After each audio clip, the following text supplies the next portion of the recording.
and evening, it will continue to weaken. Really nothing more than, I would say, a glorified nor'easter at this point. It's really started to lose a lot of the structure with the storm system that usually comes with a tropical-like nature. It's more of a, it's kind of losing that warm core, that tropical nature of the storm. But there you can see, again, some slightly denser clouds as you look off along the horizon. It's still a partly sunny afternoon here in Providence. We're going to continue to see those cloud cover thicken up as we head into tonight.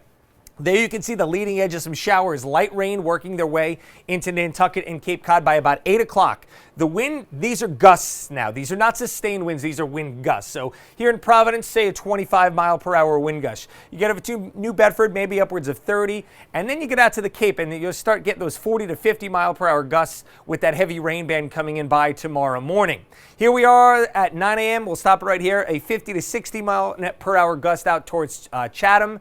Still breezy, but not much rain getting here into Providence. It's a mostly dry day tomorrow outside of some light rain showers. And then by the time we get to tomorrow evening, we should see the sun breaking out again. Still getting in on that windshield as the storm continues to expand.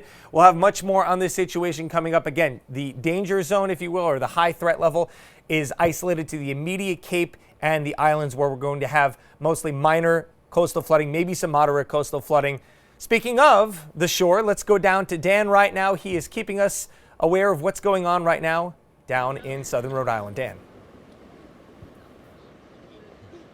Well, Jeff, we're already dealing with some high winds at this point. We're actually getting sprayed with some sand just off of Narragansett Beach. And by the looks of it, with the amount of people that we have behind us, you wouldn't be able to tell that we're going to be getting some more inclement weather in the next 24 hours. We have people heading into the ocean with their surfboards, people walking their dogs. A pretty busy day here on Narragansett Beach for a Friday afternoon. And with that weather, today, Governor McKee, Rhode Island's emergency management agency, and other state officials said they're ready for whatever this storm could bring, even if it doesn't hit the ocean state, with crews on standby after a wild week of weather ranging from tornadoes to flash floods that we saw. Now, the state also urged people on coastlines like here in Narragansett to be extra cautious when it comes to getting in the water, as riptides and swells will be extra dangerous this weekend.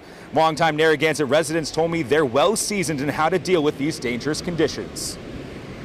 People are silly, they're out there. They shouldn't be risking their lives hitting these waves. He was out there, and I just said, let's go. I don't want to see someone die. I've been here since I was 2 years old, and I think most of the people in Rhode Island, that have grown up here, they get it, and they know how to get ready. And again, guys, as the governor said, it's probably not the best idea to get into the water. High rip currents that are going to be taking place with the high winds as well. There's some people that are still surfing. We'd recommend that that's probably not the best time to do so tomorrow. And again, with the high winds, there's going to be some energy issues that we're going to see across the state. ABC6 News reporter Josh Kerman is in studio to tell us all about it. Dan, crews at Rhode Island Energy have been prepping for Hurricane Lee all week while trying to manage damages from major flooding and from tornadoes. With rain and wind expected wind speeds, they say there's a good chance to see outages all across the state. Staff tell us they've been working to bring in extra line crews ahead of the weekend, putting around 2,000 boots on the ground. When we have all hands on deck, we'll have close to 2,000 personnel, which includes line workers, forestry, wires down, our control room staff, back office folks that are helping damage assessment. So that team of 2,000 will be working throughout the night so that when the damage does come, we can restore folks as quickly as possible.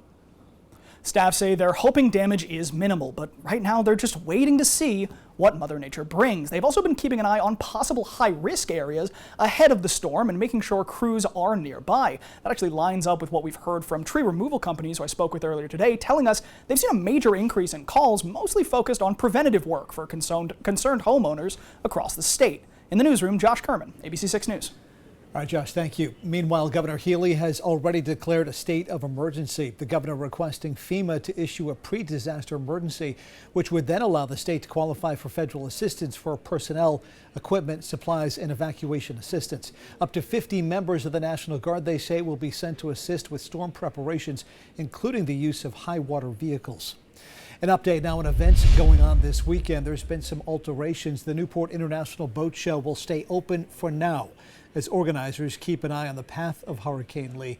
The director saying they're taking it one day at a time to ensure safety throughout the weekend. Now, some changes to expect. The Freedom Boat Club in water power training will no longer happen because of the storm. And ferry service from Jamestown to and from the show is now canceled. As for the calamari cook-off, the town of Narragansett deciding to cancel the event.